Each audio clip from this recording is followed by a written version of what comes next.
Your thoughts on this, Dan? Just continue where you left off on the reaction here.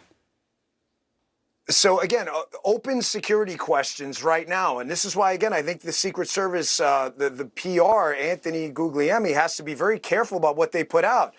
You know, he says in his X post, and you can read it yourself, you don't need to hear it from me, that they deployed these extra resources and technology. Okay, well, which ones? You're telling me the best technology you have was deployed and you missed a shooter 130 yards? Say it was 200 yards.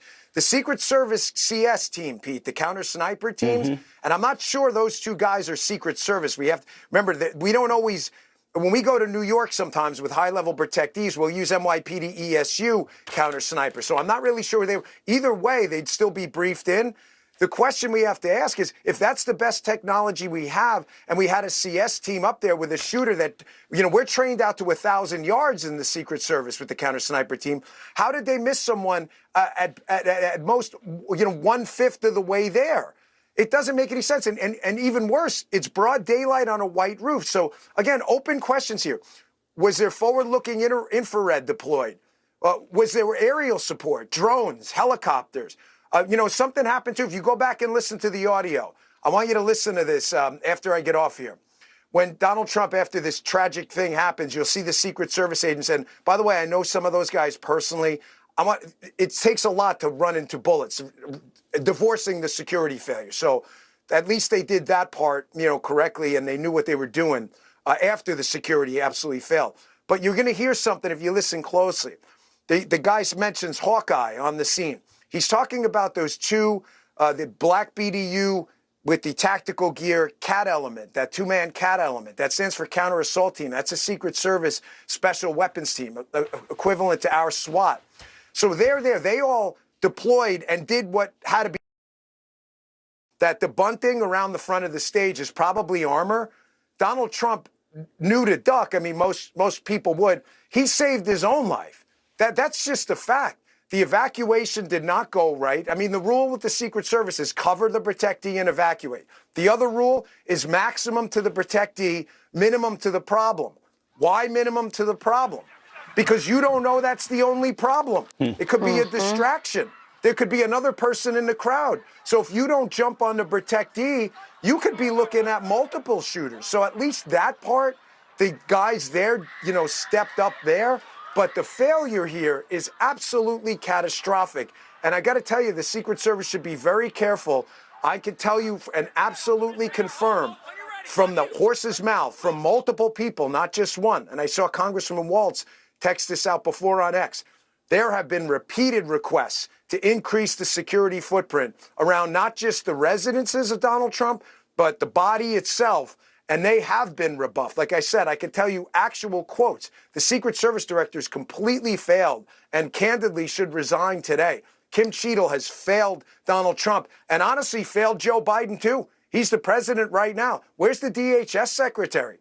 I mean, this is, you're blaming it on manpower? So just to be clear, we're a $4 trillion United States government and we can't fork over enough money to keep our people alive? And then you're sending out tweets like, oh, this is the best technology we have. Really? To let a sniper 150 yards away from the potential next president shoot a piece of his ear off? Pfft, that's your victory lap? Give me a break, man. Dan, I mean, you bring up so many amazing points, and I just don't even know where to begin except to ask you, why would the Secret Service not beef up more security for the man who is most likely to be assassinated in the entire world? Why would they not deploy more resources? Why weren't there drones over? Is it that this woman, Kimberly Cheadle, the director, is incompetent? Could there be something else there? What is happening? Is it DEI? What's going on? Well, you know, Rachel, it's my job, if I'm going to give an opinion, to back it up. You know, opinions are like holes, right? Everybody has one. The difference between one opinion over the other in a courtroom and anywhere else is, can you back it up? I want everyone at home, go on your phone or computer now, and I want you to look up U.S. Secret Service, red ties, Donald Trump. Yeah, read it. The Secret Service was more concerned about protective agents around Donald Trump. If you think I'm making this up, go to a left-wing search engine if you think I'm biased. Go to Scroogle and put it, oh, you're reading a story right now. They were more concerned about the color of the Secret Service agents' ties around Donald Trump, given the perception that a red tie was somehow. I've got red ties. I'm a Republican. It has nothing to do with it. I just like red ties. They go nice with white shirts. That's an actual. Oh, you see it right now. I'm not crazy. This is what the Secret Service was concerned about. They put out, 1,000 tweets about all of this DEI stuff. Do I know that's related here? I don't.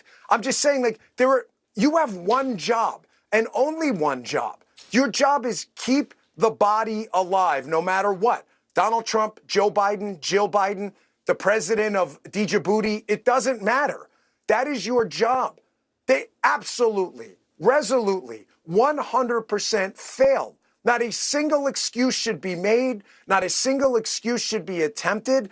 This should be the subject of congressional hearings and investigations, because if they can't do this, and this is the best technology you had, then folks, there's no purpose anymore. This isn't the agency I grew up in. It's not. I spent 12 years of my life there, and I'm telling you, I know some of those guys personally. These are good men and women. But this was an apocalyptic security failure. And don't ever forget, an uneventful failure is never a success. And the fact that Donald Trump didn't die yesterday is no reason for anybody to take some kind of victory lap. And before we start sending out plaudits, we better look and do a hot wash on this and find out exactly how abysmal this security plan was. Well, uniquely, because you also have unique experience, uniquely, you've been able to tell us today that the failure is on both the ground level and the immediate reaction, the advanced level, and seeing what could potentially be the problem, and at the organizational level in what kind of resources were given to Donald Trump over time. And as we said, you have the experience to know. Dan Bongino, thanks so much for